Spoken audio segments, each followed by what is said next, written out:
Shalom saudaraku, hari ini kita berjumpa kembali dalam program Marturia Ministry.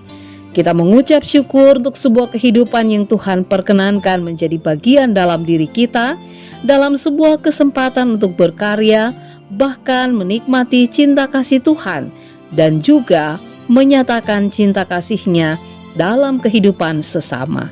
Dalam rasa sukacita yang kita rasakan untuk kebaikan dan penyertaan Allah, bahkan bagi jemaat Tuhan yang mengalami pertambahan usia, baik itu kelahiran maupun perkawinan, kami mengucapkan selamat ulang tahun. Secara khusus bagi Ibu Katriniwati dan bagi Saudari Omori Rotama Sitorus. Kiranya Tuhan Yesus memberkati dan menyempurnakan sukacita Bapak Ibu Saudara sekalian. Hari ini firman Tuhan akan menyapa kita kembali. Sebelum kita membaca dan merenungkan firman Tuhan, mari kita berdoa. Tuhan Yesus yang mengasihi kami mengucap syukur untuk firman-Mu yang senantiasa menyapa kami. Tuntunlah kami dengan Roh Kudus-Mu, agar kami dapat mengerti dan memaknai firman Allah, sehingga kami hidup bukan hanya sekedar menjadi pendengar, tetapi juga menjadi pelaku yang setia. Di dalam nama Tuhan Yesus kami berdoa. Amin. Bacaan Alkitab kita pada saat ini terambil dari kitab Kisah Para Rasul pasal 9 ayat 19b hingga ayatnya yang ke-22 yang menyatakan, Saulus tinggal beberapa hari bersama-sama dengan murid-murid di Damsyik.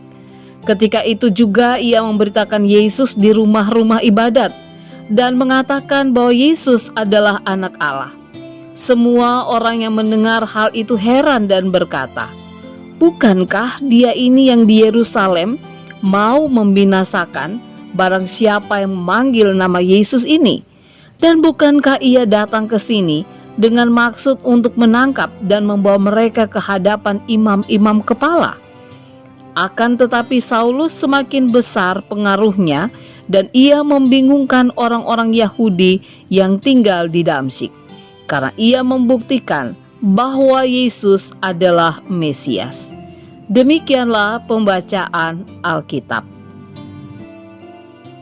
Saulus yang mengalami perjumpaan dengan Tuhan Yesus mengalami perubahan dalam hidupnya. Perubahan yang membuat banyak orang merasa heran. 180 derajat.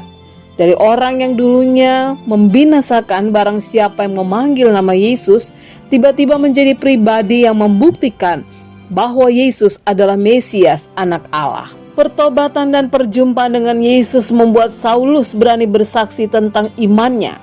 Perubahan yang memberikan pengaruh yang luar biasa sehingga banyak orang yang menjadi bingung. Kisah pertobatan Paulus bisa menjadi contoh apa artinya mengalami pertobatan sejati. Dulunya adalah motor penggerak terjadinya penganiayaan terhadap orang percaya. Namun ketika ia berjumpa dengan Kristus secara pribadi, ia bertobat dan meninggalkan hidup lamanya. Perhatikan, Paulus tidak hanya berhenti berbuat dosa, tapi sekarang ia melakukan kebenaran. Bukan hanya berhenti menjadi penganiaya pengikut Kristus, tapi Paulus menjadi motor pekabaran Injil kepada bangsa-bangsa. Itulah pertobatan sejati.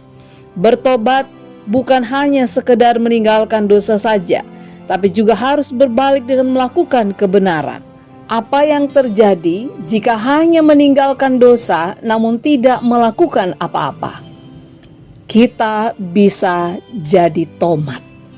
Tobat namun kumat lagi untuk berbuat dosa. Ilustrasinya, jika ingin benar-benar sembuh, maka seorang mantan perampok misalnya harus bekerja secara halal. Bagaimana jika orang itu keluar penjara dengan kondisi tetap menganggur dan tidak mau bekerja? Tidak butuh waktu lama bagi orang tersebut untuk merampok lagi. Pertobatan memiliki prinsip seperti itu. Tidak hanya diam, tapi harus melakukan kebenaran. Amin. Bapak Ibu Saudara yang kekasih dalam Tuhan, mari kita berdoa. Terima kasih Tuhan, karena kami diingatkan kembali untuk menjadi pribadi yang siap untuk melakukan kebenaran. Bukan hanya sekedar meninggalkan dosa lama, tetapi juga siap untuk melakukan apa yang menjadi tanggung jawab kami sebagai murid-murid Tuhan Yesus yang melakukan kehendak Allah. Mampukan kami dalam hikmat-Mu, sehingga kesaksian kami dimanapun kami berada boleh memuliakan nama Tuhan, dan banyak orang yang pada akhirnya melihat bahwa Yesus benar adalah Tuhan dan Juru Selamat. Di dalam nama Tuhan Yesus kami berdoa. Amin. Selamat beraktivitas saudaraku, nyatakanlah kebenaran dan jadilah saksi Kristus dimanapun kita berada. Tuhan Yesus memberkati.